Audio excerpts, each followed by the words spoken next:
अस्सलाम वालेकुम नाजरीन, मैं हूं अहमद मंसूर। मखसूस नशिस्तों का मामला हल हो गया है, फैसला आपके सामने है, उस पर हम बहस नहीं करेंगे। वो एक बिल्कुल ओपन और एक शट केस की तरह ही ये फैसला हुआ है कि जो आइन था उसके मुताबिक ये फैसला हुआ है कि किसकी मखसूस नशिस्तें बनती हैं। और पीटीआई के चाहे वो आज़ाद अरकान थे, वो सुन्नी इत्तेहाद कौंसिल को क्यों नहीं बनती उसकी नशिस्तें, वो सब चीज़ें बहुत तवील एक बहस हुई है और चीज़ें सेटल हो गई हैं। अब जो अगली बात है, अगला मामला है, वो ये है कि इन मखसूस नशिस्तों की जो अलाटमेंट है उसके बाद अब पिक्चर क्या बनी है कौमी असम्बली में और सूबाई असम्बलियों में।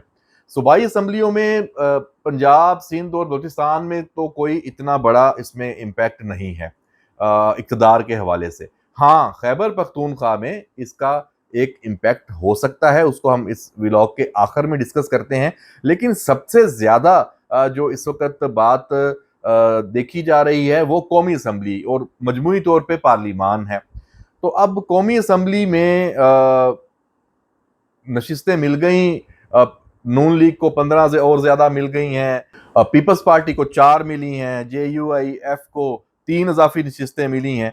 और अब जो मजमूई तादाद है, इत्तेहादी जो हुकूमत है शहबाज शरीफ की, लीडिंग तो रोल उनका ही है और उसमें नून लीग का ही है, लेकिन इत्तेहादियों की सपोर्ट है इसमें। तो अब कोई कानून साजी होनी है, कोई आइन में तरमीम होनी है, तो जनाब 2/3 अक्सरियत वो तो हासिल हो गई है। हाँ, ये भी एक बहस शुरू कर दी गई कि जनाब पीपल्स पार्टी को इसका बड़ा नुकसान है और नून लीग इसमें तने तनहा इस पोजीशन में आ गई है कि वो अब हुकूमत करेगी, उसको कोई चैलेंज नहीं है और ये बुनियादी तौर पे पीपल्स पार्टी को साइडलाइन भी किया जा सकता है और दीगर इत्तेहादी जमातों को, और कोई पावर शेयरिंग में उन्हें हिस्सा भी नहीं देना पड़ेगा और नून लीग के पास सब कुछ होगा।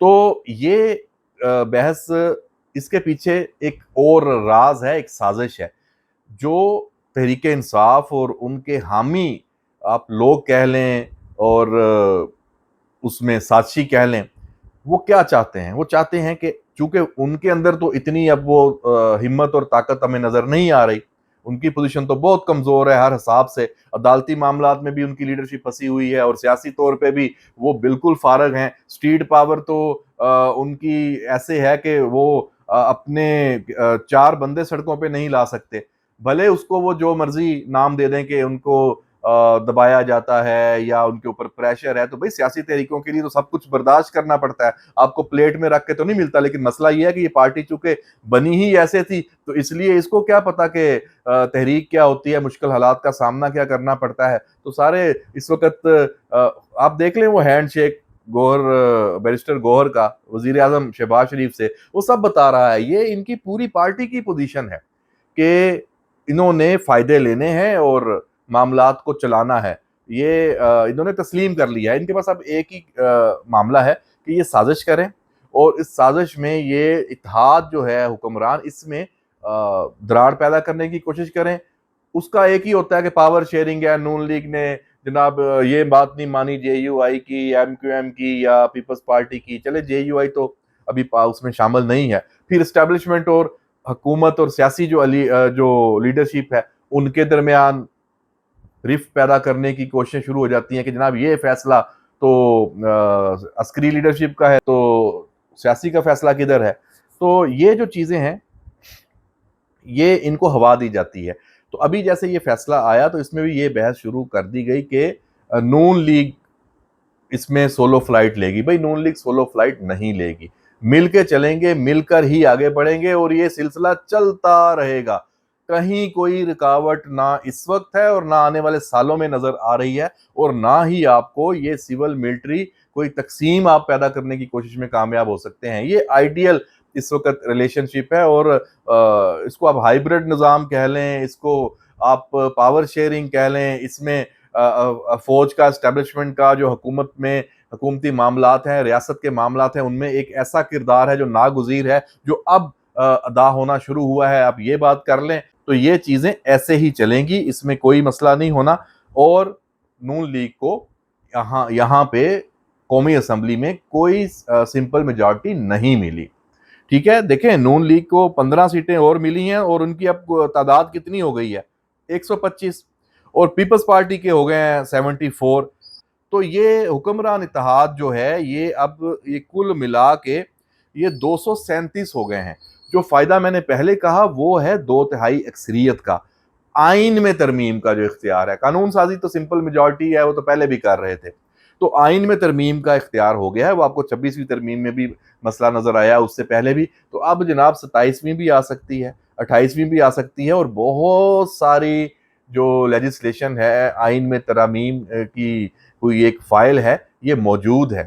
اس میں عدالتی اصلاحات ہوں, اس میں معاشی اصلاحات ہوں, اس میں کوئی انتظامی اصلاحات ہوں, کوئی بڑے فیصلے کرنے ہوں, نظام میں کوئی تبدیلی لانا ہو, الیکشن لاز میں اس میں کوئی ترمیم کرنا ہو. تو اب یہ وہ تمام کمیاں کوتاہیاں جو 2/3 اکثریت نہ ہونے کی وجہ سے ایک سیاسی بلیک میلنگ کی پوزیشن رہتی ہے, اس سے موجودہ جو حکمران اتحاد ہے وہ آزاد ہو گیا ہے.